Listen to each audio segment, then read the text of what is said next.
I am thrilled to introduce you to our opening keynote, Melina Palmer. Melina is the CEO of the Brainy business. She is a podcaster, and she helps companies around the world apply behavioral economics to their work so that customers buy and employees buy in.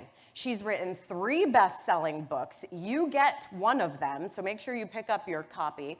It is what she's based her keynote on, and she will be in the registration area right after her keynote for a book signing. So you'll definitely want to go meet her, get your book signed, get a selfie. A little personal story before I bring her up. We on our marketing team at Element actually ran a book club over the course of a couple months. We read her book together. We did some exercises around it. In fact, a lot of her theories that she's going to be talking about, we applied them to the Engage Summit website. We applied them to our communications. And I truly believe the reason we doubled in size, the reason that we oversold this conference and have 1,100 of you viewing on that live stream, I truly believe it's in part thanks to Melina Palmer and the things that we learned from her. So I am personally grateful for what I've learned, and I look forward to this keynote. I look forward to you getting access to this knowledge too, so that you can go back to your schools and apply it to your communications with your students. All right, everyone, let's put our hands together. Melina Palmer. Thank you so much. Well, what an amazing welcome and such a beautiful space. I'm so excited to be here with y'all this morning. What's going on, Raleigh? / wherever you came from, / the interwebs, all of it. I'm so excited. Who thinks the best thing to talk about at 9-ish a.m. is behavioral economics? Oh, I saw a hand. Yes, 2. Yeah, all right.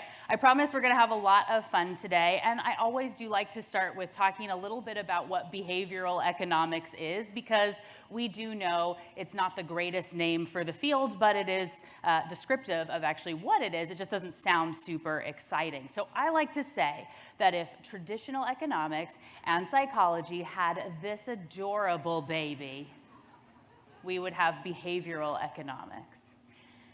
The reason that the field came about is because traditional economics had a problem in that it assumes logical people making rational choices in everything they do all day. And since we're human, we know that that's absolutely correct. Or maybe not, right? We often have the best of intentions. We know what we should do. We know what we want to do, but somehow we don't, right? Now, why is that? So what happened over time is you would have these models that would not accurately predict behavior. So economics was predicting what someone believes people should do instead of what they actually do, and you end up with a problem. So over time, you have people from psychology, from economics and neuroscience working together, entering into one another's fields to try and see if there are actually common threads in the brain that can be used to better predict behavior, to communicate with people in a better way that they're likely to respond to work with the brain instead of against it.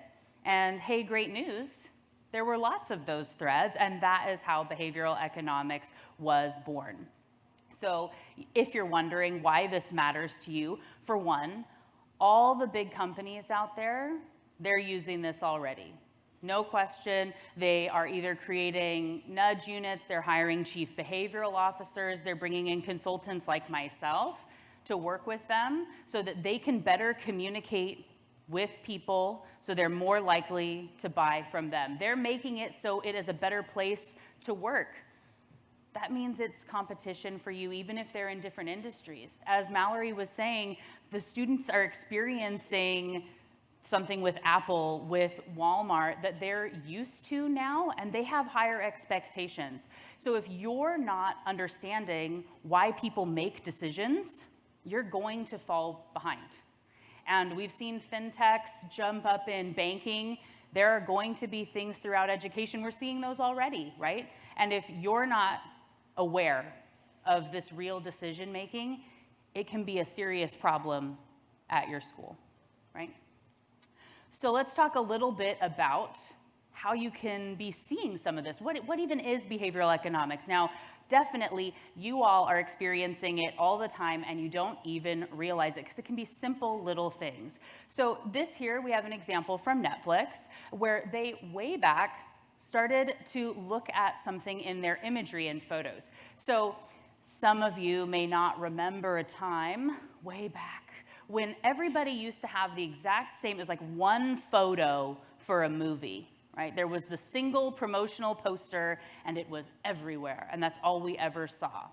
And these days, my Netflix looks nothing like my husband's Netflix or my kids, even if it's the same show, it's showing a different actor or a totally different tone, right? Like, why is that?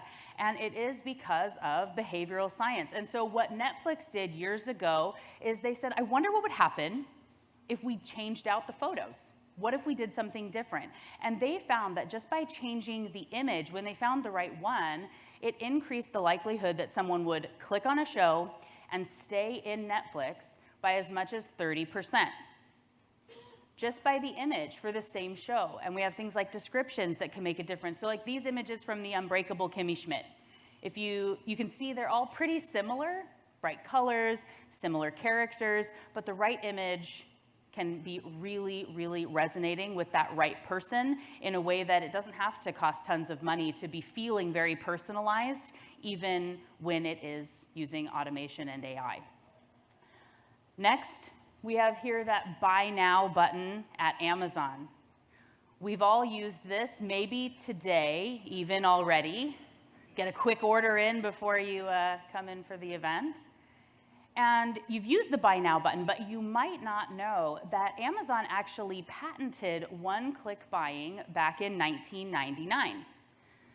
This made it so everyone else, Barnes & Noble, any of their other competitors, have to have this extra click. It says, are you sure? Do you really want to buy that thing? Just one more time, one more click, right? And we have that moment of friction. It may not feel like it's that much, right? It's just one more click.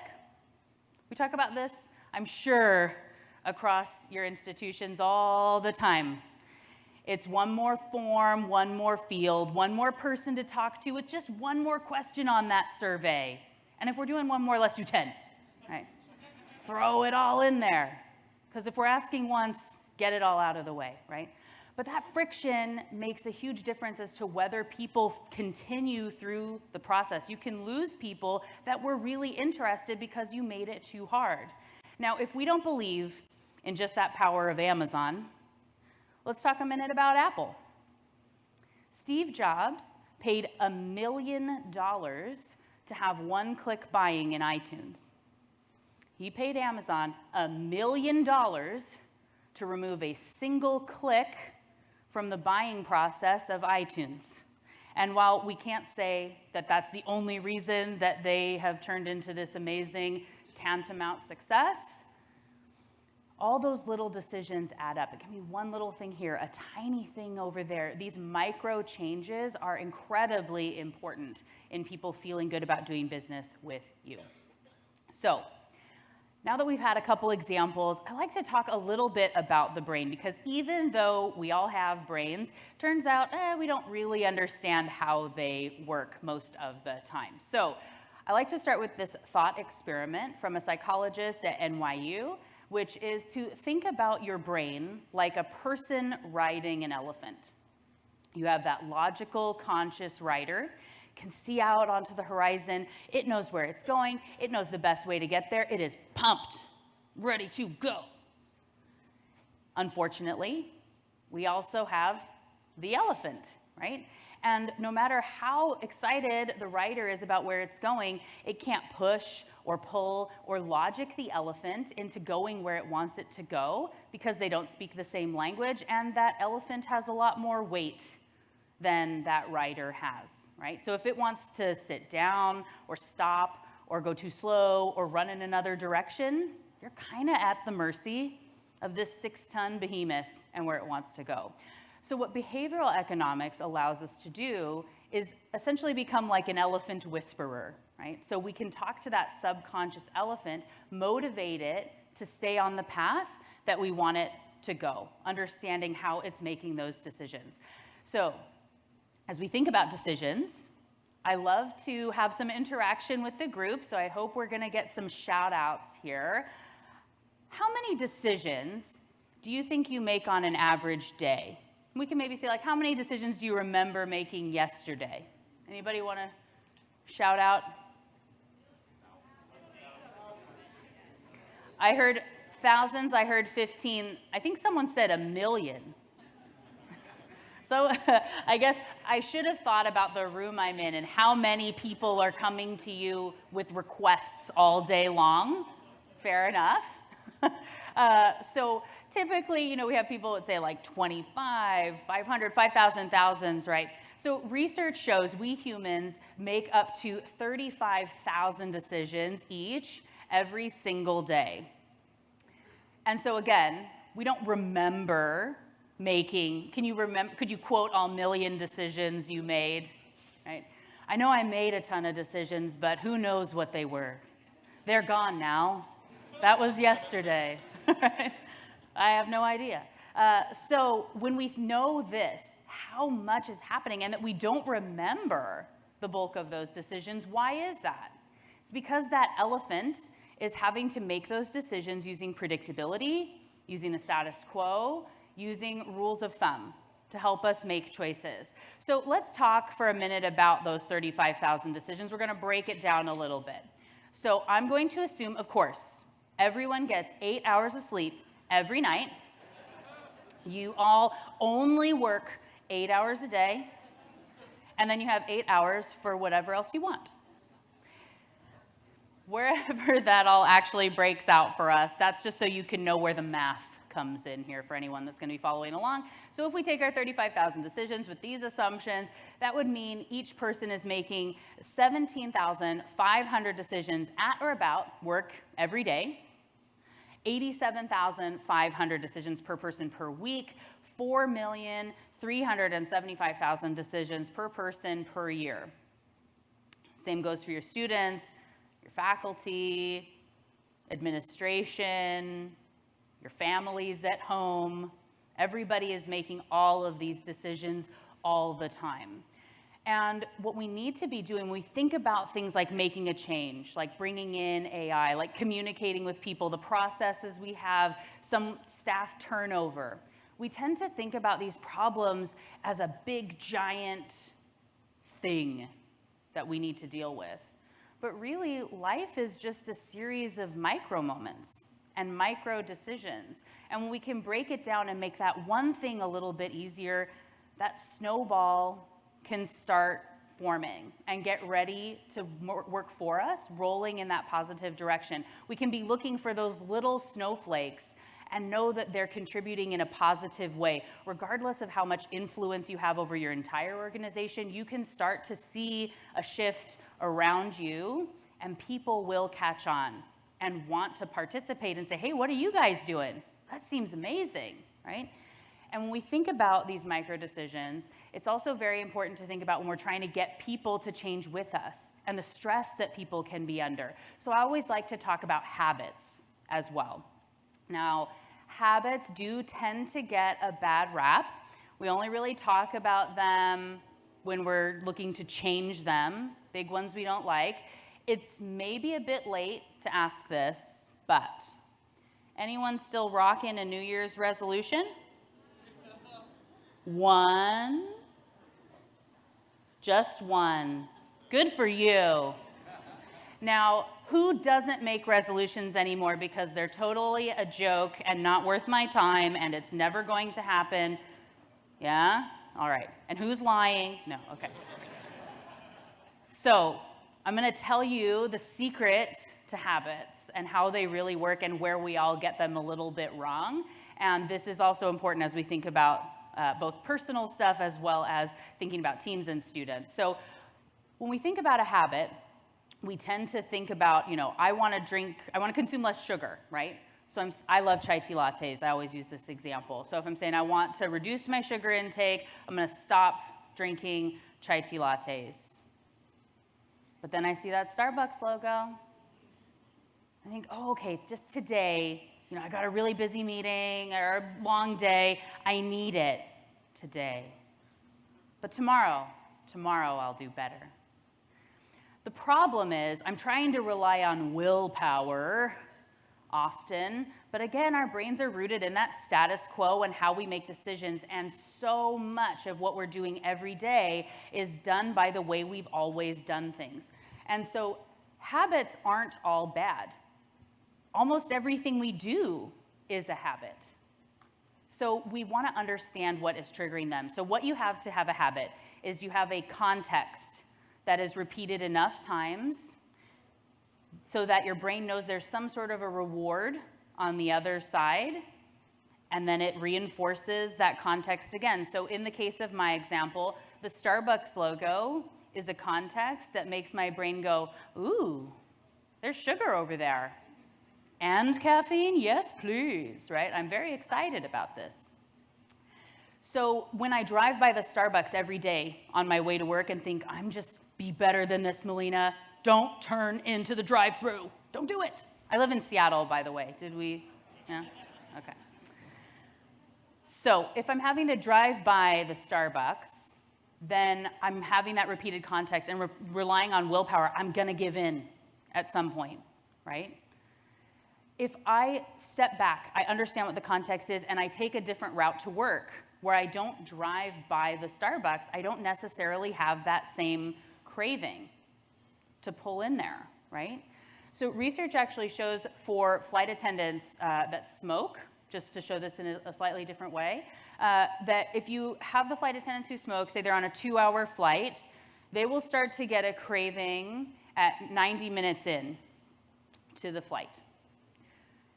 Flight attendants who are on an 8-hour flight, they don't get a craving an hour and a half, 90 minutes into the flight. When do they get theirs? 7.5 hours, right? We're getting ready to land. That last 30 minutes, right, where we know and we're starting to have repetition and your brain sees what's coming, right? So understanding this about habits, your students are going through massive amounts of change getting ready. You have so much stress for their parents, for everyone that is coming in, for new employees. Understanding these bits about habits and having better expectations about what we can take on all at once is so key in getting people to actually change their behavior. So if we think about our 35,000 decisions in a slightly different way, breaking it down the other way, same 8 hours of sleep, we'd be all making 2,187 decisions every hour, 36 decisions every minute, a little more than 1 decision every 2 seconds. We are constantly choice, right? And you can't change everything at once. We want to accept what's going to stay the same and be thoughtful about where we're going to incorporate the change that matters and what we can support by trying not to do everything all at once, but doing the right things in the right way. So one more thing about our brains and how they work, talking about our elephant again. For everyone who does like to think about and talk about the brain like a computer, research shows that if we think about our brains in this way, that subconscious elephant can process about 11 million bits of information per second. Again, lots going on all the time. Compare that to our conscious brain, which can only do about 40. Not 40,000 or 400,000, which still wouldn't be a super great ratio, but there's so much happening. And this is the case for why we want to work with the elephant. If we can get in there and know how it's making decisions, why it makes decisions, the rules it's likely to use, you can just make it easier to feel like people are going with the flow when they're working with you. I've already talked a little bit about that status quo and how we have a bias and affinity for it. And again, that is because that subconscious works on predictability, on knowing what is coming next. So everything that you're experiencing, you're not choosing what will be best, but typically your brain is going based on what has worked well in the past, using these rules of thumb. And so what makes it to where we're most likely to be rooted in that status quo, to feel like I can't even possibly take on one more change. One thing is time pressure. Has anyone ever, or maybe you have recently, but we've bought tickets like on Ticketmaster before? Has it ever taken you 20 minutes to type in your credit card actually? Like typing in those 16 digits, would it ever actually take you 20 minutes to type in your credit card information? So why, when that little clock is up there, slowly ticking down, but not even slowly, it's like boom, boom, boom, boom, ah! We feel the stress and our fingers are fumbling. It's so hard because we feel that pressure from that ticking clock. That time pressure changes the way that our brain looks at decisions. We go from being risk averse to being loss averse. We are super stressed. We're also less likely to be open to change. We think less creatively. We are so rooted in the status quo and how we've done things that it makes it really hard. And again, your students, when they're just getting started at the beginning, whether it's the beginning of a term or when they're starting to enroll, when they've got stress as they're constantly learning new things, they will likely feel like they're under time pressure all the time. And so we want to be thinking about that in the way that we are presenting them with information. So whose phone looks like this? Now, who's looking at this and saying, only 76 text messages? Yes, please. For one, you can turn off that notification bubble. That red bubble doesn't even have to exist for you. You can get rid of that number. But this type of pressure from notifications, and our students, again, are dealing with these all the time, makes us feel like we've got so much going on, and we're so interconnected that if we're not thoughtful in advance about how we communicate with each other, where we communicate to each other, when we're following up on different things, all of this, you constantly end up with people dropping by your office and wanting to ask a follow-up question, and, oh, do you just have 5 minutes? It's never 5 minutes. No, I don't have it, and it won't even be that, but sure, sit down. Right. You know. So this stat is one that I actually first shared and found when researching for my second book, What Your Employees Need and Can't Tell You, which is all about change. And in this, research has found, well, wait, let's say this. Would you ever send an email? You hit send. Would you ever send an email thinking the person on the other side is not going to know what you're talking about? I saw at least one head nod, which is always kind of fun. But by the time we hit send on the email, we typically think that they're going to get it, right? We've thought about it a little bit. We're ready to go and hit send. So research actually shows half of emails are misunderstood. Half the time, people don't know what you're talking about when you send them an email, be it colleagues or students. It leaves us with more questions. This has made it so 17 hours of communication per person per week is spent clarifying something that was previously said. And 62, at least, percent of emails are unimportant. Yeah, round of applause for those unimportant emails. Yeah, we live this. Yeah, I can see the audience like, you're not telling me anything new.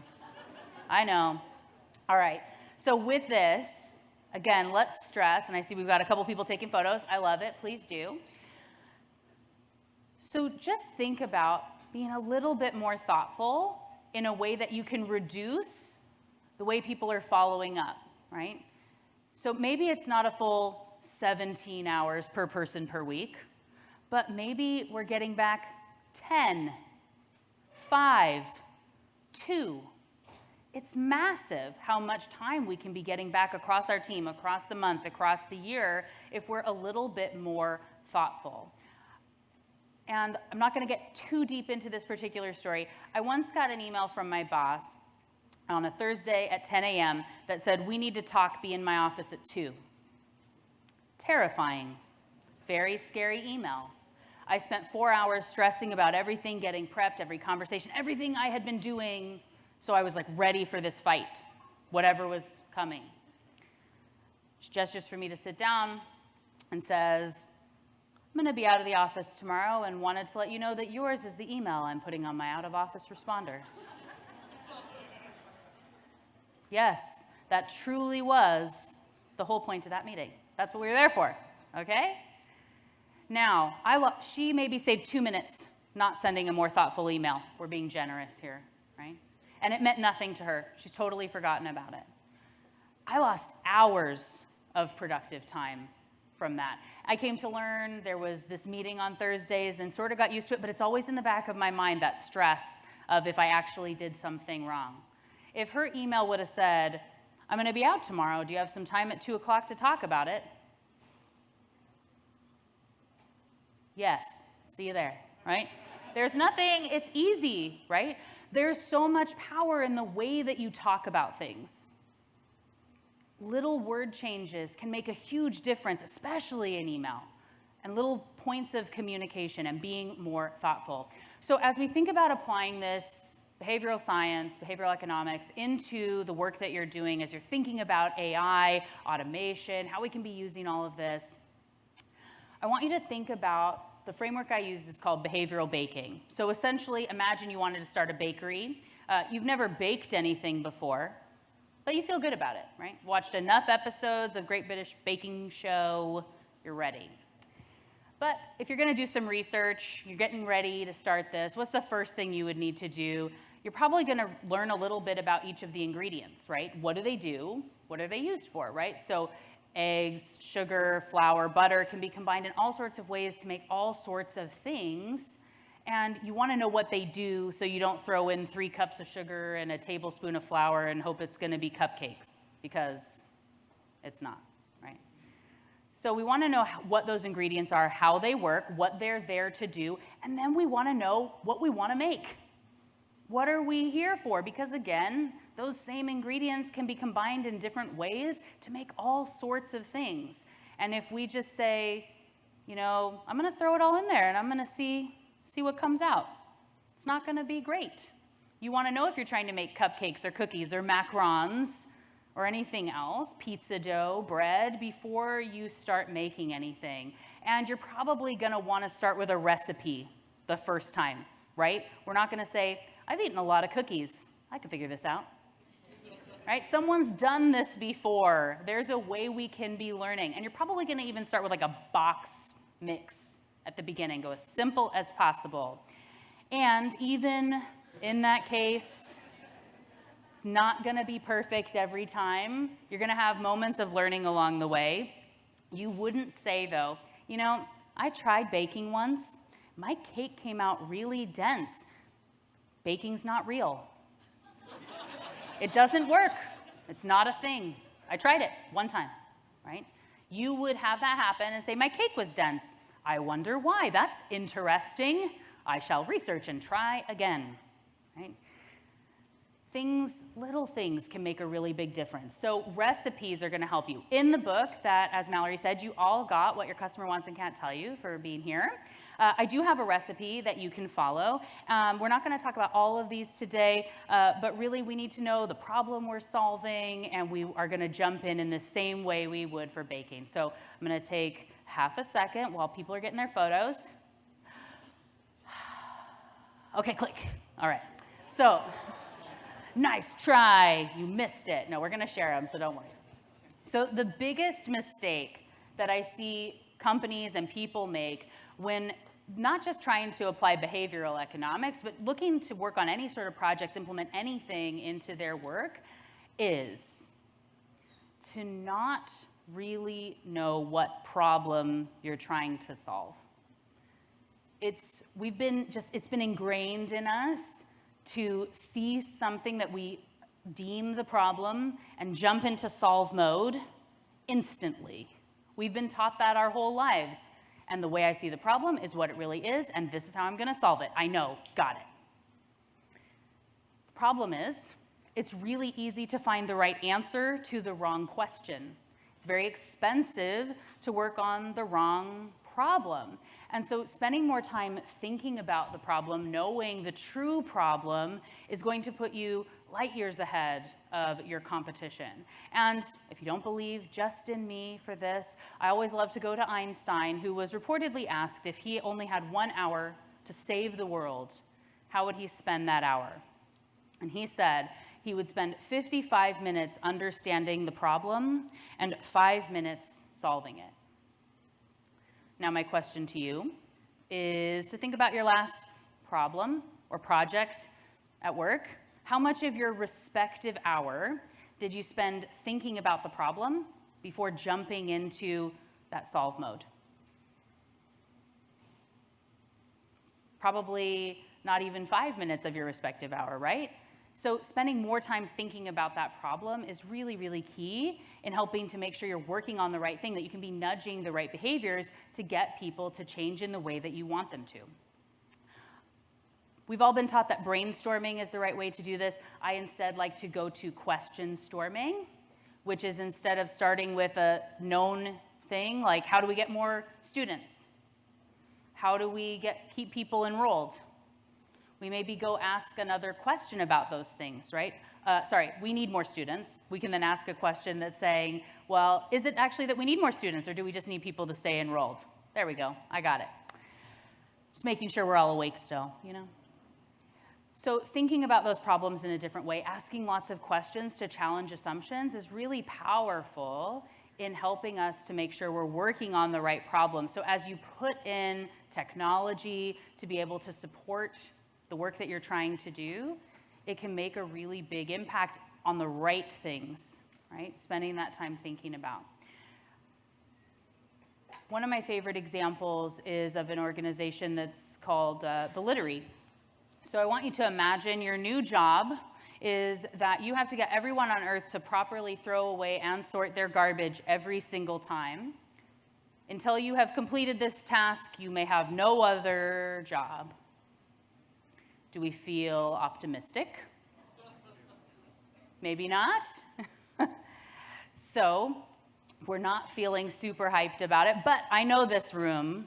I know everyone here is saying, all right, but I am ready. I'm going to do this. Motivated, I will change the way things are done. So where would you start? Probably feels like it's confusing. People don't know what is recycling or compost. Oh, they just don't even know. They don't understand how important this problem is. We're going to educate them. We are going to make sure they know just how big Garbage Island is.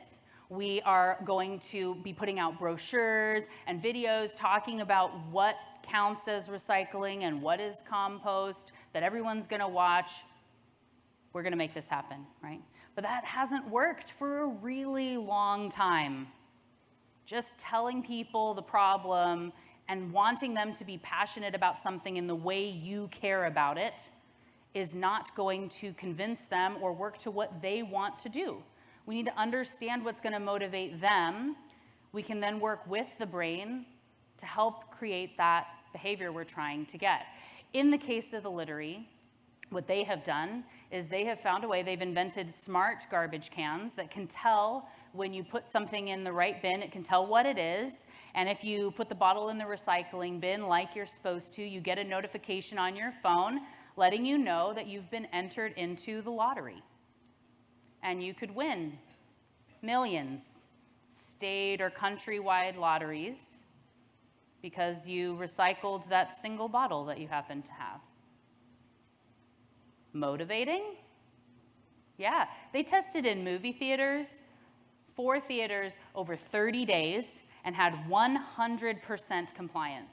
Every single person knew exactly what to do. They didn't have to ask questions. They were able to recycle and throw things away like a champ and get entered in that case, only to win €500, of which, again, like, bottle goes here, I could win $500, like, all day, right? I'm doing that forever. Easy. The problem, perhaps, when we think about solving the problem as the writer, and we're communicating with other writers of what you should do, actually trying to win a lottery is very selfish of that person. That's all about them. They don't necessarily care about the planet or whatever you care about. And that's okay. Because when we step back and we can say, okay, if we only get one thing from this, do you want them to care about the thing for the same reason you care about it? Or do you just want the bottle in the recycling bin? And if you only get one at the end of the day, what can we do to make it so they're more likely to put the bottle in the bin, working with the way the brain makes decisions, and then we can maybe educate them down the line. But we just want that little nudge of behavior, right? This is another moment. I love to ask this. Does anybody have a guess as to what this thing is? I heard a Roomba, a charging station. I've heard like coffee warmer before that's like USB. That's always a fun one. It's a scale, like a bathroom scale for you. So why did we not guess that this was a scale? What's missing? There are no numbers. How can I possibly lose weight if I don't know my weight? Turns out, waiting to find your weight is incredibly unmotivating. Shocker. We've all, you're coming back from this conference, let's say, you have a drink I heard dueling pianos. Yeah, sounds great. Couple of drinks maybe. You get back to the office later, or you get home and you go, ooh, not today, scale. I'll see you in a week. I'm going to go for a run, right?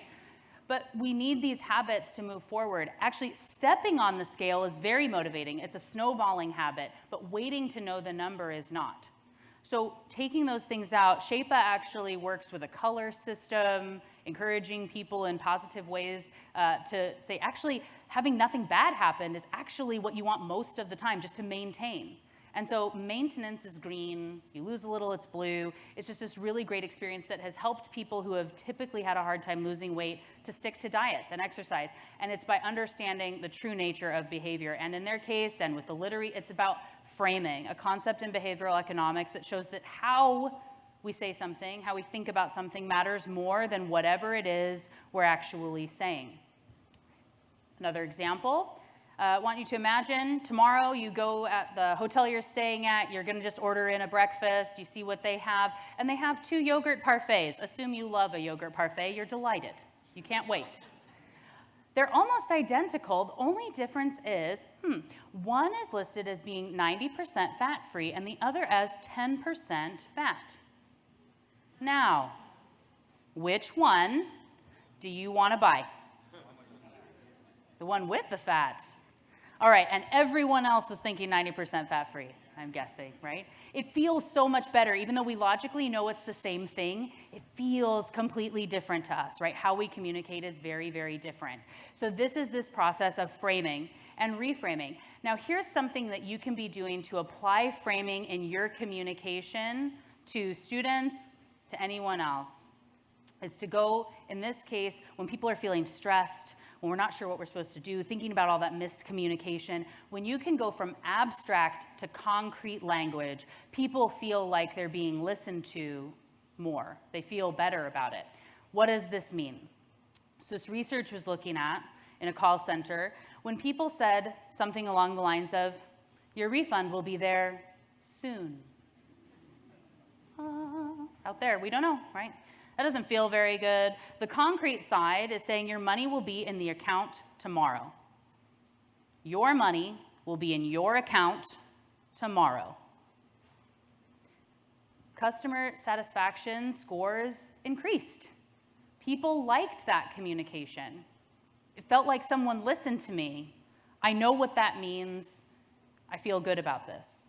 And now this is a really great opportunity where something like AI can be so helpful with quick responses, right? So if you can find ways you can be looking for these concrete moments of interaction and language that happen all the time at specific moments when you're working with students, And you can say, how would we say this in a concrete way to help someone feel like we heard them, to help it feel like it's personalized to them? Your money is going to be there tomorrow, right? I feel good about that. And to know that we care about them, and we don't have to worry about what Joe or Susie or Steve is going to say randomly today because they were in a rush, right? Or they're not having to wait for a really long time because it's automated. That can be a huge uplift for everyone and take away something that nobody really wants to do anyway. No one wants to send that email or that chat, right? And if you can have the AI do that, it saves space for you to be working on things you're more excited about, little things that can move along the way. So as we think about experience, you're going to be thinking about this overarching experience that people have with you. As I said, we do need to think about micro moments and micro decisions. And it's also important when we think about behavior to take a step back and think about the big picture, right? All these interactions that people are having with us. And I know that can feel a little overwhelming, right? Where do we even start? Oh my goodness, what do we do? Good news, when it comes to experience, it turns out that there are really 2 points that matter more than anything else, right? So when you go to a restaurant and people say, how was it? And you say, oh, it was fine, or it was great, it was good, right? What did you use to make that choice? There are so many things that happened, but you really picked and settled on the peak and the end. The end can be positive, so the peak can be positive or negative, and it can come up at the end. But really, these 2 moments are so key in determining what it's like to work with you and the experience that people are having. So as we think about the end, it is important to know that what may feel like the end isn't often the true end in the experience that people have with us. So as an example here, think about Disneyland. If you go to Disneyland, what's the end of the experience? I heard fireworks. Maybe it's when you leave the park, whenever that happens to be. It's what it feels like it should be. But Disney knew better. And decades ago, they worked with a little company called Kodak. For those, again, who don't know what these things are, there was once a day when you went on a family trip and you had to come home and you drop off these rolls of film and you would wait like 2 weeks for your photos to come back, and you could then show them to all your friends and like hope they're not blurry or someone's thumb is over the top or whatever it is. So Disney knew this is actually where the experience ends, when you're talking about your trip and reliving it through the photos. So they worked with Kodak to paint the park in colors that would look best when printed on Kodak paper. Tiny moment of thoughtfulness at one point that can change the entire experience versus going, ugh, that was a dull, gross place. It seemed so much better when I was there. Let's go somewhere else next year, right? But that little moment of thoughtfulness can change everything. So as you look at your own experience, one, you gotta be honest. Find the negative peaks and try to remove or bump them up as much as you can. And again, be honest. They exist. It's okay. We're moving forward. And you can't address them if you don't know what they are. And then you also want to bolster those positive peaks. You can, again, use AI to help with a lot of this as you go through and are looking to automate processes so it doesn't take a week for someone to hear back from you. They may be here in 24 hours or less, 12 hours. 1 hour, right? Options that you can be putting into place. And no matter what you do, there will still be those then moments where something really bad happens. But the great thing is if you've automated a lot of the easy stuff, 80%, 80-20 rules here, then your staff, you actually have time to focus on that one person that needs a really big thing, that needs some help. And the great thing is, as we see on here, typically after a negative peak, there's a big jump where things get really positive. And there's an opportunity here to do something that's going to be exciting for people, that's going to delight them in that moment.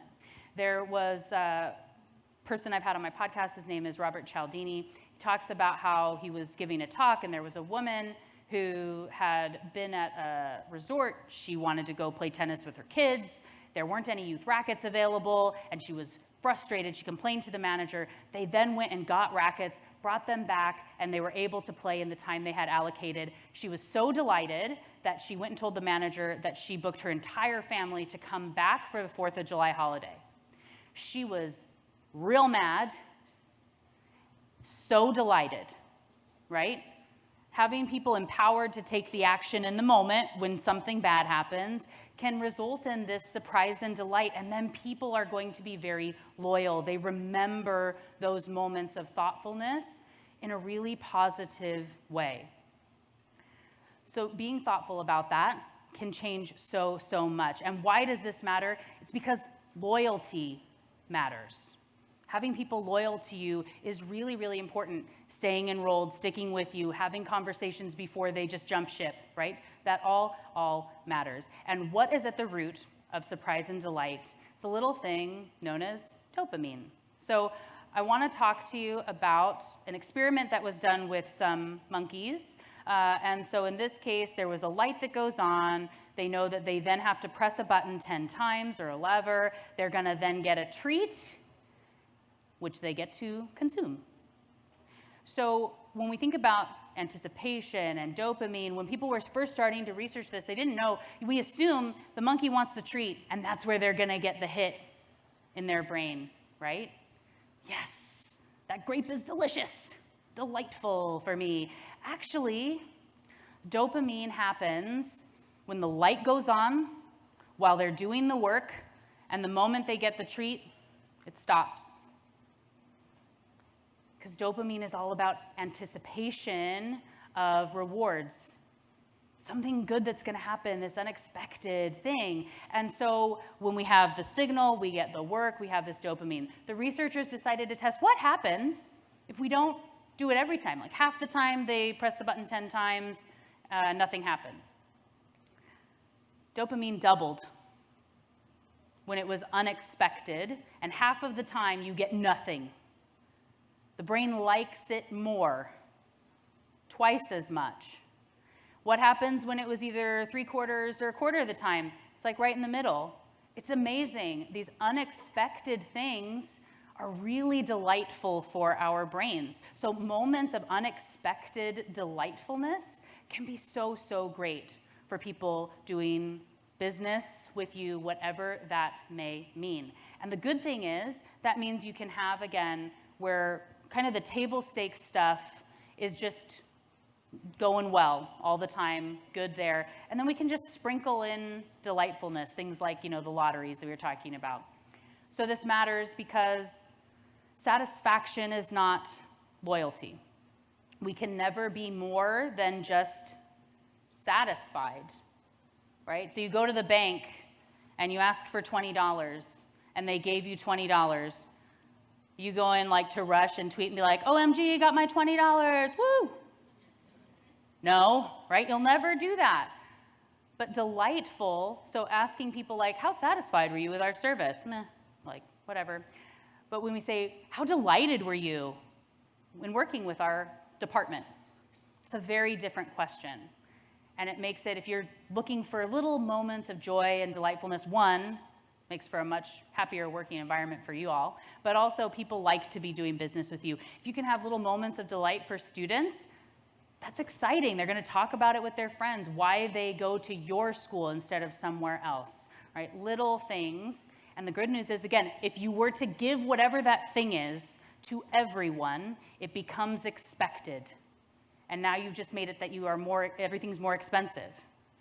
But if it's unexpected, little pops of delight cost less and is more likely to make people excited, delighted, and wanting to continue to come to work with you.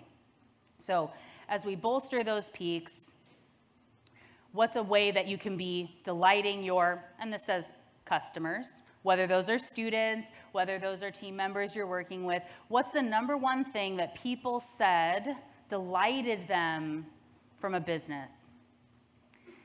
It was just being nice. First, sad. That's kind of depressing that that's the bar. It's pretty low. Second, hooray, the bar is so low. right? I don't even have to jump. I can just lightly step over this bar. Be thoughtful, be kind, pay attention to someone when they're talking to you. They will be delighted, huzzah. We've solved it, right? But again, freeing up time with things like AI make it so you have the space to deal with people when they're actually in your office. So this here is a concept of reciprocity, right? Where we give something to someone, they feel more inclined to give back to us.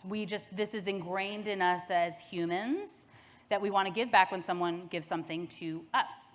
Even something as simple as going to a restaurant. Did you know that they give you a gift most every time you go to restaurants these days? We get them all the time.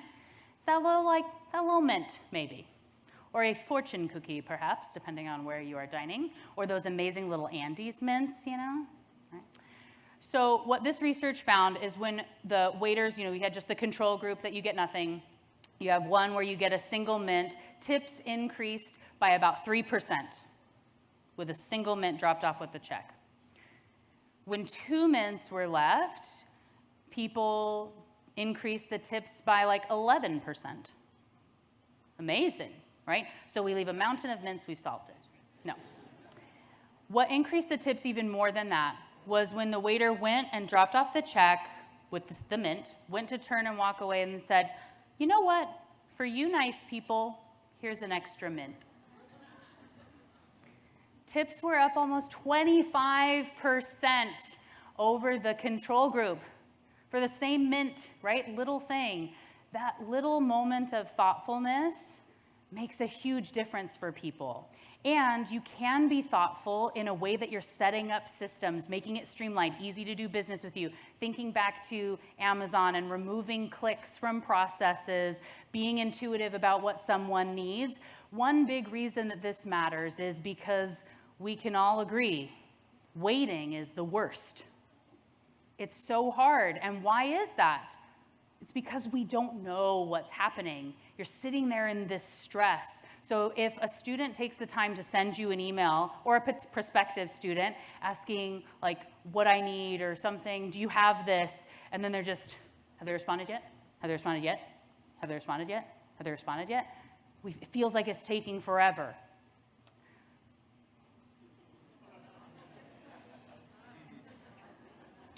So something happened with the slides in the world here. We'll fix it. But we have the Domino's pizza tracker up there, right? So this feels very personalized, right? My pizza, where it is. But it's not necessarily programmed to your exact pizza, right? It's about how long things typically take. But when I know, all right, it's baking, right? Uber does this now, Uber Eats, whatever else that we can feel, we know what's happening. You can go check and say, okay, cool, it's on the way. I feel confident. I know what's happening, right?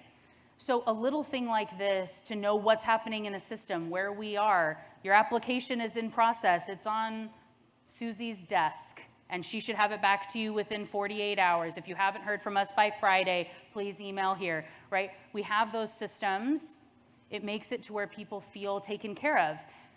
Instead of thinking about personalizing, which can maybe feel daunting, and I know that's going to be talked about this week, personalization does matter. That's really important.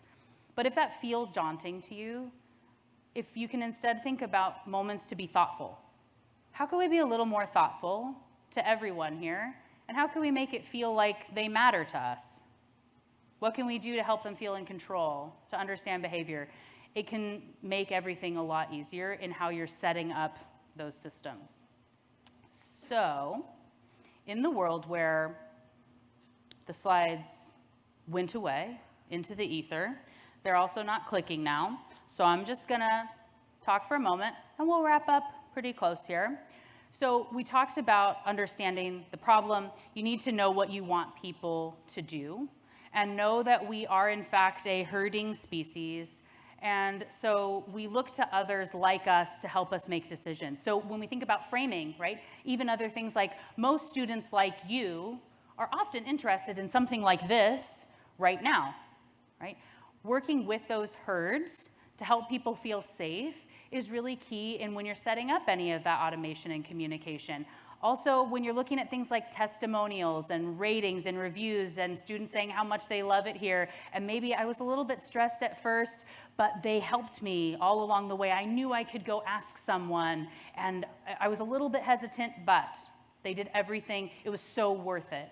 Talking to our peers can help us to feel like it's safe to move forward and make a decision, right? So making sure you're using the right herds, not saying, I know most of you are probably thinking about how hard this is and that you want to drop out. Yee. No, right? We've definitely aligned to the wrong herd. Yeah? We want to be making sure those herds are working with the ultimate goal of what we want people to do and not a shocking statement up front, right? That's really, really key when we think about that thoughtfulness. And then we can look for moments along the way where we can be nudging people to keep them on track. Going back to those micro decisions, micro moments, we often think way too big of trying to get people to jump from A to double Z. But if we are more like, bumpers in bowling, keeping people just like down the path, the next little thing, what's the most important thing in this moment? Let's say you're sending out a postcard to get people to enroll, right? You maybe are going to say, okay, so we sent a postcard, and then people are going to sign up or they won't. We even put a QR code on it so we can track. Yay. Actually, though, there are a lot of little micro moments along the way where we can look that are more nudgeable than others, right? You need them to notice it, to read it, to flip it over, to be interested enough to not throw it away, to not get distracted by Instagram or TikTok or anybody else. They need to then get to your website, go to the homepage. They're needing to go to a page to find out about where we would even go to enroll, who are we supposed to talk to, where is the form, do I qualify for this, what am I supposed to do? And then when they're just about, even if they, we could enroll online, maybe, and then it says, are you sure? Do you really want to click the button? Right? So many things. If you can streamline, look for those bumpers, be reducing the friction, make it easy for people to be working with you, that is going to make so much difference in who gets all the way to the end. So the good behaviors you want to make easier. And you also want to look for moments where maybe people are going to make a mistake. We're busy. We're making so many decisions. They maybe want to enroll. They meant to fill out the form. And I bet you have so many times where you say, a bunch of people are going to miss the deadline. I bet they're not going to send that in. I'll just wait and see, and then I'll know I was right. Instead of that, perhaps we can give a little information maybe 2 days before. Say, don't forget, that form's due in 48 hours. Hey, don't forget, it's due in 5 hours. I'm still here. You have 30 minutes to fill in that form, right? Giving them that little nudge can make a difference. This is like the alarm when you forget to buckle your seatbelt, right? We can't have a ding and a ping and a ring and a buzz for everything, but we need to know the right things and make it so we're reminding people to keep them on the path. Sometimes that's making things a little bit harder. Actually, it turns out if you want people to take the stairs, slow down the elevator doors. Way less convenient. Stairs seem easier. It's easier to break those habits. So as we wrap this up here and go into potentially a little bit of Q&A, as you look for ways that you can be starting to incorporate some of this into what you're doing at your organization, again, whether that's internal communication, setting up new systems, working with students, all of these aspects, you want to just be starting to think about testing. Going back to that baking example, right? We don't have to put all the eggs into one basket, or cake, I guess, if we're keeping that analogy going, right? We're going to do a little something, see what happened, and then try the next thing. Evaluate, move forward, right? So when you do these experiments, I have 3 tips for you. First is to keep it small, right? If we try to do too big, we're going to end up with way too much. Like we talked about that postcard. So if you've got something that's going to be going out for fall enrollment, you already know you have an email or a postcard that's going to go out. What's one thing you could reframe to make it a little bit more compelling? If you know there's a point where people are going to miss a deadline, what's an automated email we can set up that's going to go out 24, 48 hours in advance that says, hey, don't forget, this is coming up, right? Little things that you can be doing. Keep it small. Be thoughtful about what it is you're going to test, because You may feel like we could test absolutely everything all the time because everything matters. And we only want to test the right stuff that's going to help with our goals, that's going to move the needle in the best possible way, that's going to really help us. And then we're able to test often. We get to iterate. We learned a little something. Let's try the next thing now. We tried this subject line and it had a lift. Let's try a similar version of that on another email and see what happens, right? Little tests, that's going to help. So as you go forward into the rest of this event, you're getting ready to be going back, I recommend before you do that, think a little bit about an experience that you have, and you can look to break it into its smallest steps. Be thinking about this, right? And what's one thing you would want people to do? What are they doing now? And does it align properly? If it's not you, why not, right? You can also look at maybe incorporating some frames. Test some things out. Write out how you could say it 35 different ways. And I really do mean 35 different ways. Look for where the social proof is, right? Where's the herd that we want to align with? And where can we include that in this simple messaging that we're looking so we can make it nudgeable? If this is an email and they're only going to do one thing, is it real clear what the one thing is that you want them to do? And if not, how can you streamline that a little bit? And then you go set up that first test. Try it. Learn a little from it. You can let me know about it or anyone else. We'd love to hear about the tests that you're doing. And so I know there were a couple pictures being taken of this slide. Take a half a second. I know we're getting ready to do some Q&A too, so get those ready. There's another slide you're going to want to take pictures of, I'm sure, in a second, which is some key concepts that I talked about today. And I'm going to click through this quickly so we have a moment to take those photos. And so it has notes for the Brainy Business Podcast if you want to learn more about any of the concepts we talked about today. And of course, they're in your books as well for those that have them. But we talked about framing and how we say things. We talked about the peak end rule, surprise and delight, dopamine, reciprocity, herding, social proof nudges, so many cool things you learned about this morning. See, behavioral economics is fun and applicable, and we love it. And with that, thank you for having me. We shall transition to Q&A.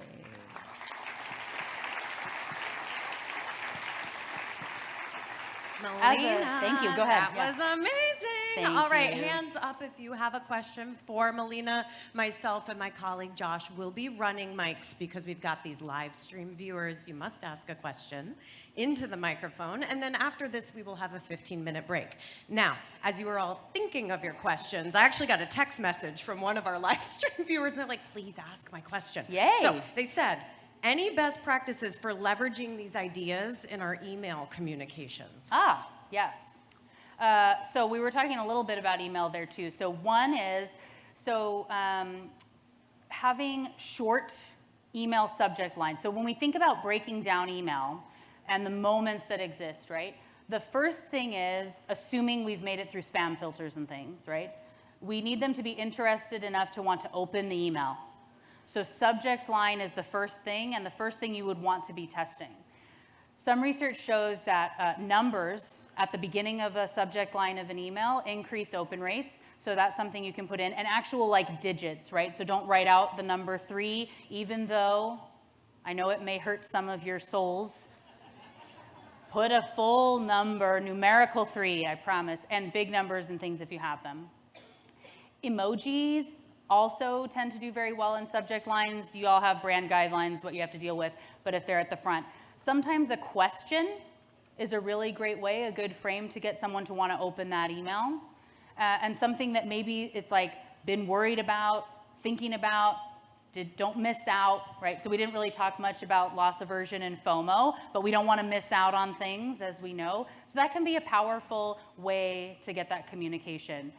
Next, again, when you get into the email, the body of it, if we think about it, if there's only one thing that will happen from this email, just one, what is the most important thing? And then put, again, all the eggs go into that basket to make it incredibly clear that that's what they need to do. Bulleted list, summary at the top, whatever it is that you need to make it super clear. Your steps, it's so easy. Do 1, then 2, then 3. Got a question. here, book a time, right? Or like making it super simple for people to know what they need to do. So those are some of the tips that I would put in for email just off the top. All right, hands up, any questions? Nice reframe of that is, who has the next question? I love it. Everyone Yes. can raise their hands. Right. We know everyone has thoughts and questions.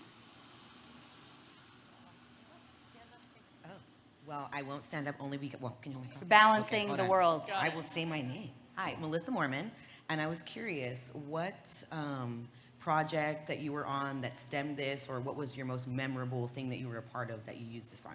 Yeah, thank you. So as far as my interest in just human behavior and things, my undergrad's in marketing, and there was one class that was talking about buying psychology, and I thought it was just the most amazing thing. It took 10 years to find the field because it was emerging. But I would say, a fun project, there are so many, but one that I really liked, even that I was doing before I knew what things were called. So I used to run a marketing department at a financial institution. And you want to talk about marketing unsexy things, savings accounts. And everybody's talking about the same thing, right? We talk about commoditized industries, and what we're going to talk about, reframing jargon, things like rates that are not very compelling for people.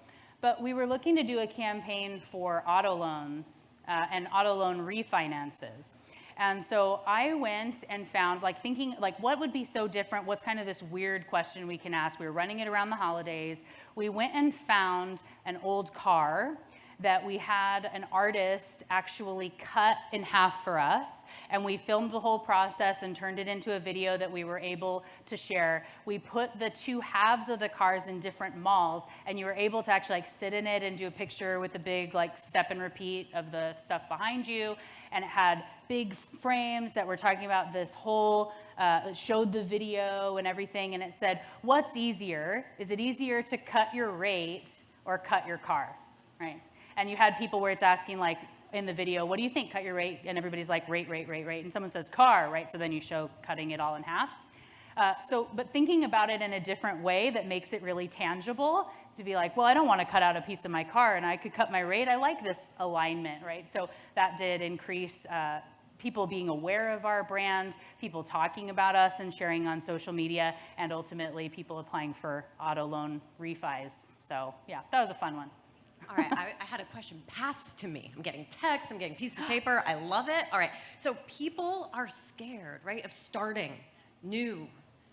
And even when it's simple, even when it's small. So what are some ideas that you have to just taking away that fear of getting started?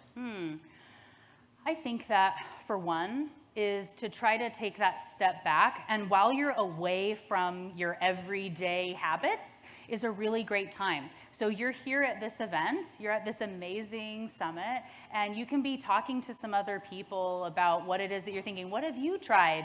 Some of our social proof and things coming into play again, right? What have we done before? What was your first step? And helping to just think about why it matters. What are the opportunities this could do for you?